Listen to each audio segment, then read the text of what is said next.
Lorsque l'on commence à écouter le corps, lorsque l'on accepte de reconnaître les endroits où l'ambition a cessé d'être soutenante pour devenir exigeante, une autre question apparaît naturellement, non pas quelle ambition devrais-je avoir, mais quelle relation est-ce que j'entretiens avec ce que je poursuis. Et c'est ici, donc, que la notion d'équanimité devient absolument centrale. L'équanimité, telle que je t'en parle ici, c'est pas un détachement froid ni une posture spirituelle désincarnée, mais une qualité de présence intérieure qui permet de rester stable, même lorsque les résultats fluctuent, même lorsque le chemin n'est pas linéaire, même lorsque le monde extérieur ne répond pas comme on l'aurait espéré. Une ambition juste ne se reconnaît pas à l'absence de désir ou d'élan, mais à la manière dont tu traverses ce qui arrive quand tu t'engages. Lorsque l'ambition est prise dans des enjeux de validation, de réparation ou de reconnaissance, chaque résultat devient chargé. Un succès gonfle, un échec écrase, un silence inquiète, un contretemps décourage. Tu es alors ballotté par ce qui se passe à l'extérieur parce que l'enjeu réel n'est pas l'action elle-même, mais ce qu'elle est censée prouver.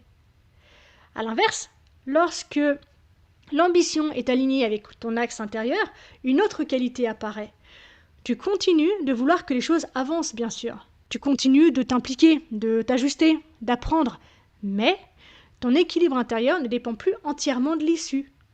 Il y a une forme de stabilité tranquille, une capacité à rester en lien avec toi-même, même quand tout n'est pas fluide, même quand les résultats tardent, même quand tu dois réviser tes attentes. C'est ça, l'équanimité.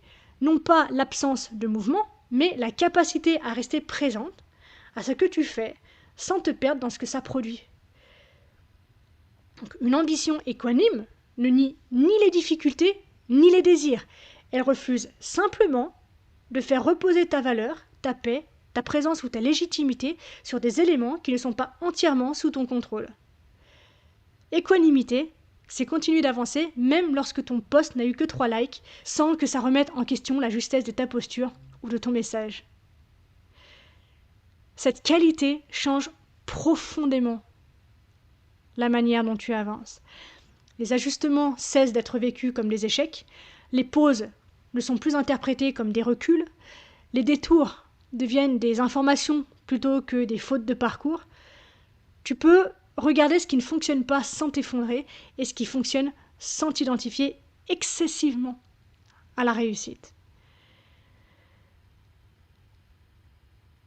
Je crois qu'il est important de préciser que l'équanimité ne rend pas l'ambition tiède ou molle, ou voire même inexistante.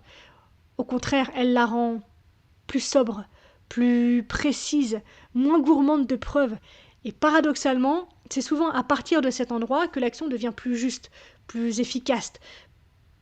Plus efficace, plus ajustée, parce qu'elle n'est plus parasitée par la peur de rater, de décevoir ou de ne pas être à la hauteur.